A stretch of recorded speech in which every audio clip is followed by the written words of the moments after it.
All right, picture this. You've got a quiet, disciplined nation, right? A country long known for its technological brilliance and profound cultural respect. But in the shadows, it's been slowly transforming. For decades, let's be honest, the rest of the world looked at Japanese football with a kind of patronizing smile. They were the lovable underdogs, the polite team with those amazing fans who famously stayed behind to clean the stadiums.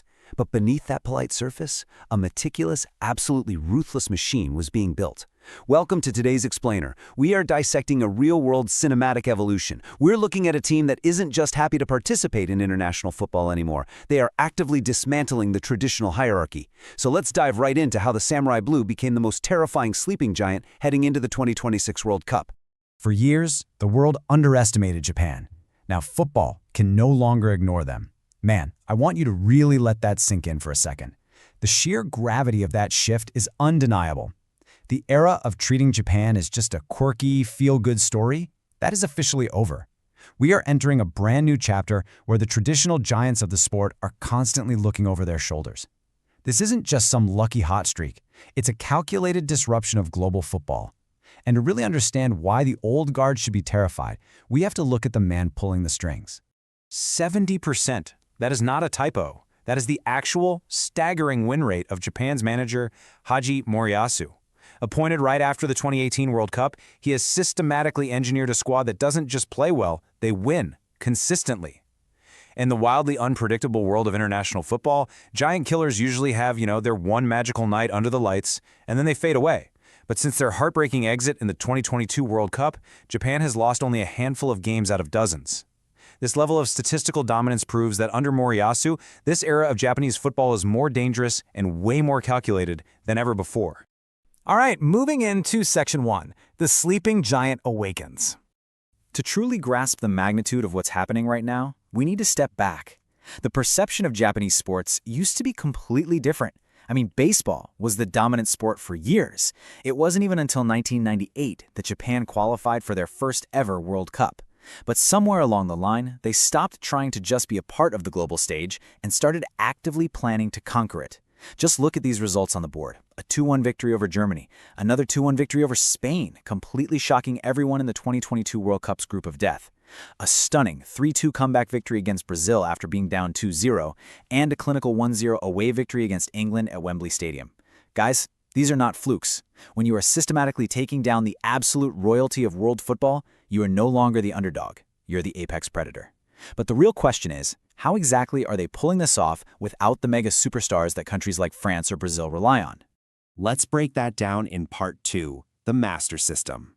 What we're witnessing here is the result of a hidden machinery. It's a long-term architectural design that's been operating quietly in the background for literally decades. Okay, let's dive into this timeline, because honestly, it is absolutely mind-blowing.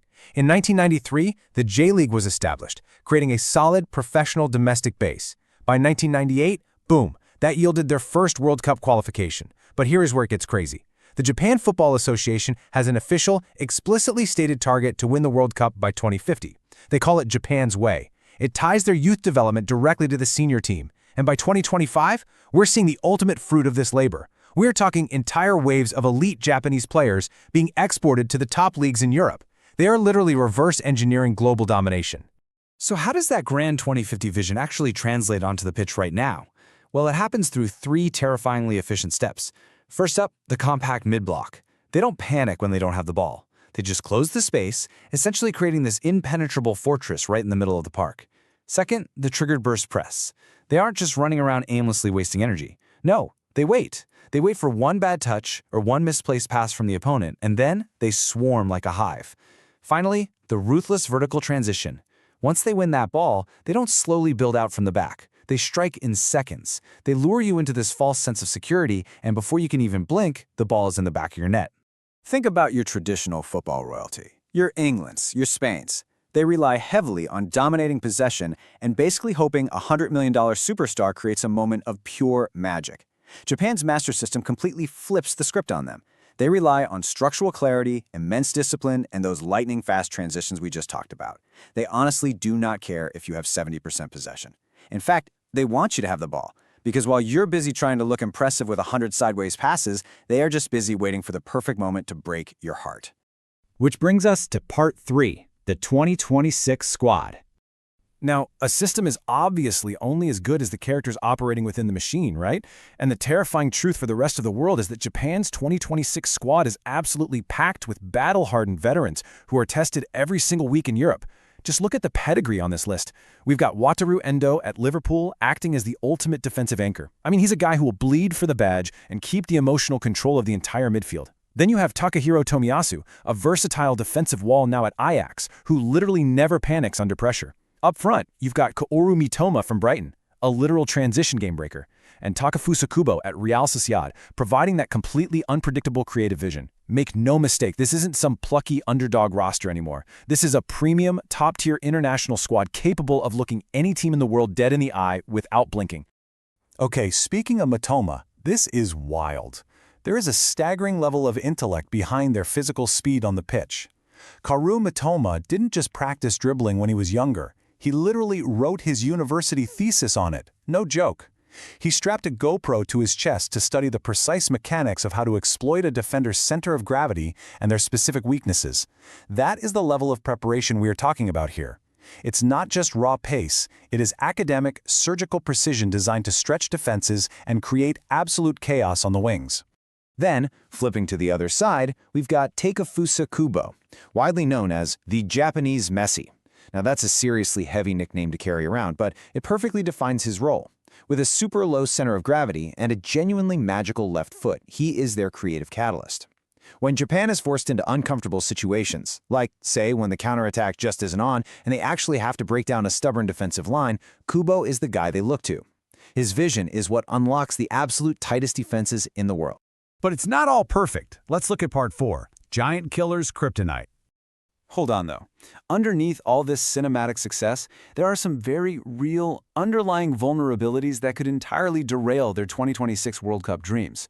If you're an opposing manager, you are studying these cracks in their armor obsessively. First off, despite some incredible attacking talent, they still lack a truly world-class clinical number 9, the kind of striker who guarantees you goals from scraps and half chances. Second, there's a massive over-reliance on Wataru Endo. When he's missing, Japan visibly loses its emotional and tactical anchor in the midfield. Third, Tomiyasu is arguably their best defender, for sure, but his persistent injury record means his availability is just always a huge question mark. And finally, their ultimate kryptonite. They predictably struggle against deep, low defensive blocks. Basically, if you refuse to attack Japan and force them to hold the ball and break you down, their whole counterattacking superpower is completely neutralized. And all those vulnerabilities, they lead us straight to this haunting number, 4. This represents the dreaded round of 16 curse. Think about it. In 2002, 2010, 2018, and 2022, Japan reached the round of 16 at the World Cup. 4 separate times they knocked on the door of the quarterfinals, and 4 times they were sent packing, often in just agonizing fashion. Remember that penalty shootout against Croatia? It is a psychological barrier now, just as much as a tactical one. The big question is, can they finally survive the emotional weight of knockout football? Actually, history just recently gave them a massive wake-up call regarding this. Look at the 2024 Asian Cup quarterfinal against Iran. Japan took an early lead, but Iran brilliantly shifted tactics. They made the game incredibly physical, totally chaotic, and super direct with long balls. They completely disrupted Japan's preferred, hyper-organized structure. And when the game got messy like that, Japan lost 2-1. It proved that if you can drag this Japanese team into a gritty physical brawl and break their tactical rhythm, the master system can absolutely shatter. Which brings us to our final section, changing football history.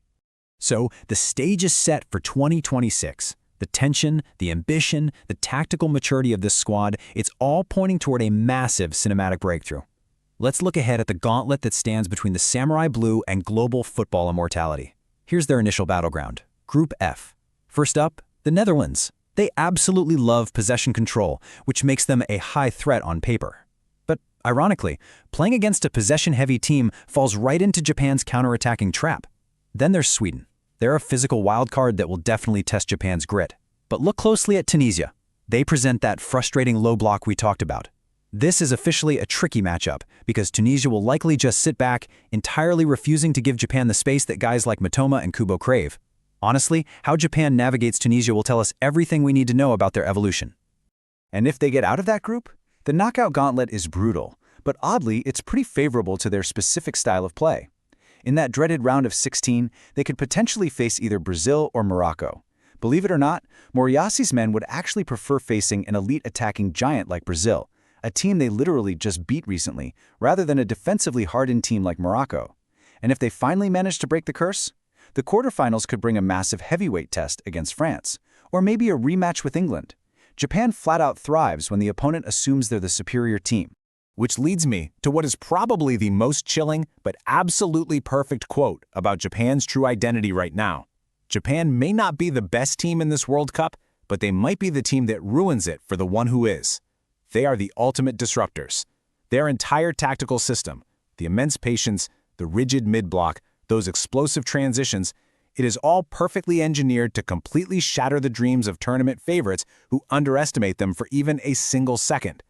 So here's what I want you to take away from this explainer today. We've looked at the 2050 blueprint, we've seen the elite, battle-tested European squad, and we've honestly analyzed the tactical vulnerabilities that still haunt them. The master system has been perfected over decades, slowly turning the lovable underdogs into absolutely ruthless giant killers. The only question left is this. Is 2026 the tournament where the sleeping giant finally wakes up, shatters that round of 16 curse, and changes football history forever? Thank you so much for joining me to explore this. Keep your eyes on the Samurai Blue, because you definitely won't want to miss what happens next.